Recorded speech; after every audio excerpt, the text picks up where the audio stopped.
السلام علیکم خواتین و حضرات، آج ہم سورہ بقرہ کی آیات 13 تا 16 تک کی تفسیر بیان کریں گے۔ آپ لوگوں نے ویڈیو کو فل دیکھنا ہے اور چینل کو سبسکرائب کرنا ہے۔ اعوذ باللہ من الشیطان الرجیم، بسم اللہ الرحمن الرحیم۔ وَإِذَا قِيلَ لَهُمْ آمِنُوا كَمَا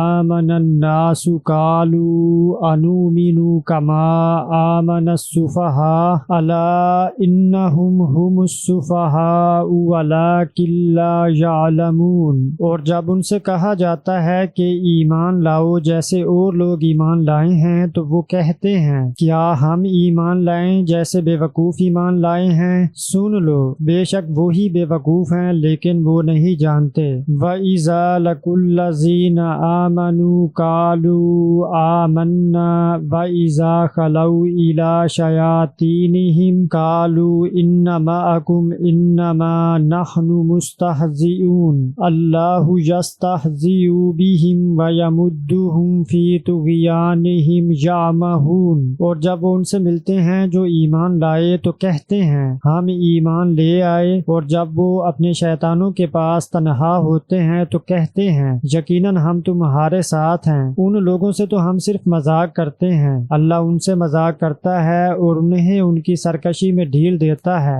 وہ اس میں بھٹکتے پھرتے ہیں۔ اللہ تعالی ارشاد فرماتا ہے کہ جب منافقوں سے یہ کہا جاتا ہے آمینو کما آمن الناس،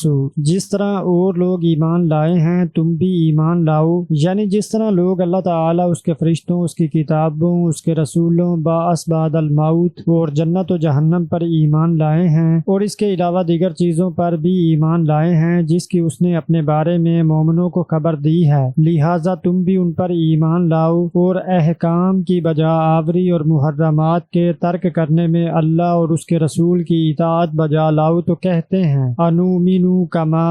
آمن السفہاء، بھلا جس طرح بے وقوف ایمان لائے ہیں اسی طرح ہم بھی ایمان لے آئیں۔ اللہ تعالی منافقین پر لعنت فرمائے، انہوں نے سفہاء بے وقوفوں سے مراد صحابہ کرام رضی اللہ تعالی عنہم کو لیا۔ ربی بن انس اور عبد الرحمن بن زید بن اسلم وغیرہ کا بھی یہی قول ہے کہ منافقین کہتے تھے کیا ہم اور وہ انہی کے ایک ہی طریقے پر ہو جائیں، حالانکہ وہ تو بے وقوف ہیں۔ سفہاء سفیہن کی جمع ہے، جس طرح حکما حکیم کی اور حلما حلیم کی جمع ہے۔ سفیہن اس جاہل کو کہتے ہیں جس کی رائے نفع و نقصان کے اعتبار سے ضعیف ہو اور وہ قلیل المعرفہ ہو۔ یہی وجہ ہے کہ اللہ تعالی نے آیت کریمہ اور تم اپنے وہ مال نادان لوگوں کے سپرد نہ کرو جو اللہ نے تمہارے لیے گزر بسر کا ذریعہ بنائے ہیں، میں عورتوں اور بچوں کو سفہاء بے عقل قرار دیا ہے، جیسا کہ اکثر علماء تفسیر نے سفہاء کی تفسیر میں یہی بیان کیا ہے کہ اس سے مراد عورتیں اور بچے ہیں۔ اللہ تعالی نے انہیں جواب دیتے ہوئے فرمایا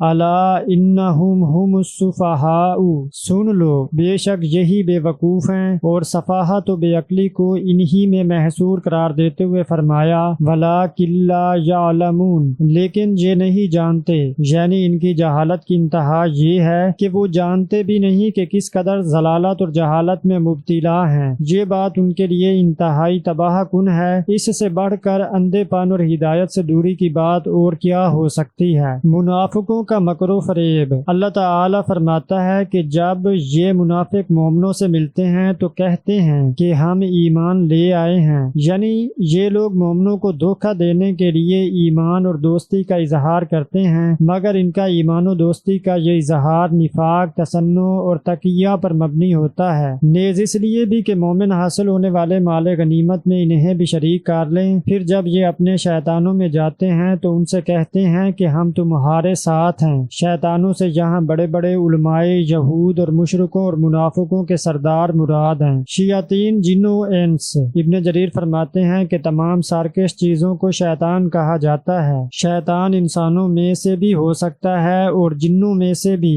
جیسا کہ ارشاد باری تعالی ہے، اور اسی طرح ہم نے شیطان سیرت انسانوں اور جنوں کو ہر پیغمبر کا دشمن بنا دیا تھا، وہ دھوکہ دینے کے لیے ایک دوسرے کے دل میں ملمہ شدہ باتیں ڈالتے رہتے تھے۔ استہزاء کے معنی۔ ارشاد باری تعالی قالوا ان معکم، وہ کہتے بے شک ہم تمہارے ساتھ ہیں کے بارے میں محمد بن اسحاق نے ابن عباس رضی اللہ تعالیٰ عنہما سے روایت کیا ہے کہ ہم بھی اسی دین پر ہیں جس پر تم ہو، انما نحن مستہزئون، یعنی ہم تو ان مسلمانوں سے مذاق اور کھیل تماشا کرتے ہیں۔ ضحاک نے ابن عباس رضی اللہ تعالیٰ عنہما سے روایت کیا ہے کہ اس کے معنی یہ ہیں کہ انہوں نے کہا کہ ہم تو اصحاب محمد صلی اللہ علیہ وآلہ وسلم سے حقارت امیز مذاق کرتے ہیں۔ اللہ تعالیٰ نے ان کے جواب اور ان کی اس روش کے مقابلے میں فرمایا، اللہ یستہزئ بہم ویمدہم فی طغیانہم یعمہون، ان منافقوں سے اللہ ہنسی کرتا ہے اور انہیں ان کی سرکشی میں ڈھیل دیتا ہے، وہ اس میں بھٹکتے پھرتے ہیں۔ ابن جریر فرماتے ہیں بعض مفسرین کا قول ہے کہ حسب ذیل آیات میں اللہ تعالیٰ نے یہ خبر دی ہے کہ وہ روز قیامت ان سے ہنسی مذاق کرے گا۔ اس دن منافق مرد اور منافق عورتیں مومنوں سے کہیں گے ہمارا انتظار کرو کہ ہم بھی تمہارے نور سے روشنی حاصل کریں، تو ان سے کہا جائے گا کہ پیچھے کو لوٹ جاؤ اور وہاں نور تلاش کرو۔ پھر ان کے بیچ میں ایک دیوار کھڑی کر دی جائے گی جس میں ایک دروازہ ہوگا جو اس کی اندرونی جانب ہے، اس میں تو رحمت ہے، جو بیرونی جانب ہے اس طرف عذاب و اذیت۔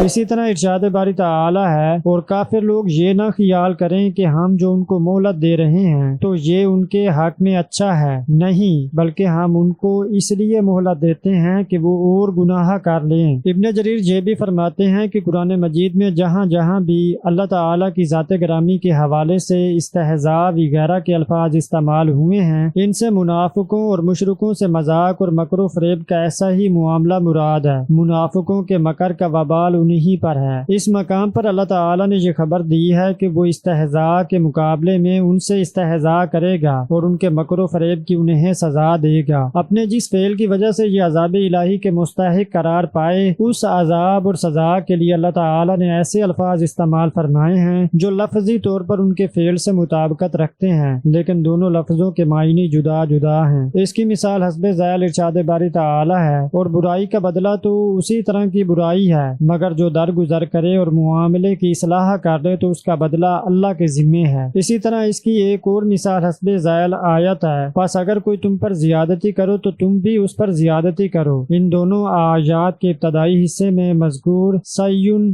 یعنی برائی یا اعتداء یعنی زیادتی تو ظلم ہے، مگر دونوں کے دوسرے حصے میں اس برائی یا زیادتی کا بدلہ عین عدل ہے۔ دونوں آیتوں میں الفاظ اگرچہ ایک جیسے استعمال ہوئے ہیں مگر دونوں کے معنی الگ الگ ہیں۔ قرآن مجید میں اس طرح کے جس قدر بھی الفاظ استعمال ہوئے ہیں ان کا یہی مفہوم ہے، کیونکہ اس بات پر اجماع ہے کہ لغو و لعب کے اعتبار سے مکر و فریب اور مذاق جیسے الفاظ اللہ تعالیٰ کی ذات گرامی کے لیے استعمال نہیں ہو سکتے۔ ہاں البتہ اس بات میں کوئی مذائقہ نہیں کہ یہ الفاظ انتقام، مقابلہ، عدل اور جزا سزا کے طور پر استعمال کیے جائیں۔ مدہ، طغیان اور امہن کے معنی ارشاد باری تعالی ہے، وَيَمُدُّهُمْ فِي طُغْيَانِهِمْ يَعْمَهُونَ کے بارے میں سودی نے ابن عباس، ابن مسعود اور دیگر بہت سے صحابہ کرام رضی اللہ تعالی عنہم سے روایت کیا ہے۔ وَيَمُدُّهُمْ کے معنی یہ ہیں کہ اللہ تعالیٰ انہیں مہلت دیتا ہے۔ مجاہد فرماتے ہیں کہ اس کے معنی یہ ہیں کہ اللہ تعالیٰ ان کی سرکشی میں اور اضافہ فرما دیتا ہے، اور فرمانے باری تعالی ہے، کیا یہ لوگ یہ خیال کرتے ہیں کہ ہم جو دنیا میں ان کو مال اور بیٹوں سے مدد دیتے ہیں تو اس سے ان کی بھلائی میں جلدی کر رہے ہیں؟ نہیں، بلکہ یہ سمجھتے ہی نہیں۔ ابن جریر فرماتے ہیں کہ اس آیت کریمہ کا صحیح مفہوم یہ ہے کہ ہم انہیں مہلت دے کر اور انہیں ان کی سرکشی و شرارت میں چھوڑ کر ان کے گناہوں میں اضافہ کرتے ہیں، جیسے کہ ارشاد باری تعالی ہے، اور ہم ان کے دلوں اور آنکھوں کو الٹ دیں گے، تو جیسے یہ اس قرآن پر پہلی دفعہ ایمان نہیں لائے ویسے پھر نہ لائیں گے، اور ان کو چھوڑ دیں گے کہ اپنی سرکشی میں بہکتے رہیں۔ طغیان کے معنی کسی چیز میں حد سے بڑھ جانے کے ہیں، جیسا کہ ارشاد باری تعالی ہے، بے شک جب پانی طغیانی پر آیا تو ہم نے تم لوگوں کو کشتی میں سوار کر لیا۔ ابن جریر فرماتے ہیں کہ الامہ کے معنی گمراہی کے ہیں، اور فی طغیانہم یعمہون کے معنی یہ ہیں کہ یہ اپنی گمراہی اور کفر میں بہ کے پھر رہے ہیں، جس کی ناپاکی نے انہیں گھیر لیا ہے اور جس کی نجاست نے چاروں طرف سے ان کا احاطہ کر لیا ہے۔ اب یہ حیران و پریشان اور گمراہ ہو کر بھٹک رہے ہیں کہ اس ضلالت و کفر سے نکلنے کا راستہ سجھائی نہیں دے رہا، کیونکہ اللہ تعالیٰ نے ان کے دلوں پر مہر لگا دی ہے اور ان کی آنکھوں کو ہدایت سے اندھا کر دیا ہے، جس کی وجہ سے یہ نہ تو رشد و بھلائی کو دیکھ ہی سکتے ہیں اور نہ اس کی طرف راہ پا سکتے ہیں۔ اولئک الذین اشتروا الضلالۃ بالہدی بالهدى فما ربحت تجارتهم وما كانوا مهتدين۔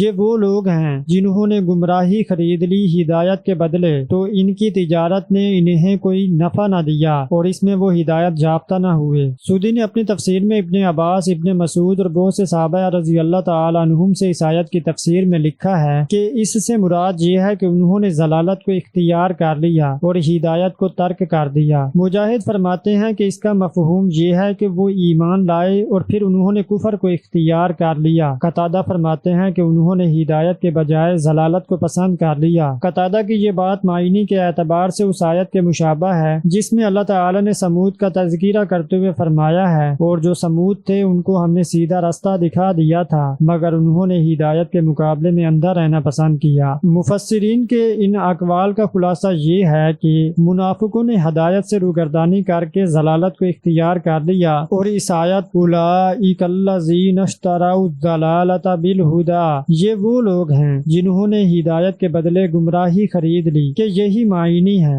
گویا انہوں نے ہدایت کو ضلالت کی قیمت کے طور پر ادا کیا ہے، اور اس اعتبار سے ان میں کوئی فرق نہیں، جبکہ ان میں سے کچھ لوگ تو ایسے تھے کہ جنہیں ایمان حاصل ہو گیا تھا مگر ایمان کے بعد وہ پھر کفر کی طرف لوٹ آئے، جیسا کہ ان کے بارے میں اللہ تعالی نے فرمایا ہے یہ اس لیے کہ یہ پہلے تو ایمان لائے پھر کافر ہو گئے تو ان کے دلوں پر مہر لگا دی گئی، یا انہوں نے ہدایت کو اختیار ہی نہیں کیا اور اس پر ضلالت کو ترجیح دی۔ ان لوگوں کی بھی کئی انواع و اقسام ہیں، اسی لیے تو فرمایا فما ربحت تجارتهم وما كانوا مهتدين، یعنی اس بی میں ان کا سودا نفع بخش ثابت نہ ہوا اور نہ یہ لوگ اپنے اس طرز عمل میں راہ راست ہی پر تھے۔ ابن جریر نے قتادہ سے اس آیت کی تفسیر میں روایت کیا ہے کہ اللہ کی قسم تم نے خود دیکھ لیا ہے کہ یہ لوگ ہدایت سے خارج ہو کر ضلالت کی طرف چلے گئے ہیں۔ جماعت کے بجائے افتراق و انتشار کو انہوں نے اختیار کیا، امن کے بجائے خوف سے دوچار ہوئے، اور سنت کے بجائے انہوں نے بدعت کو اختیار کر لیا ہے۔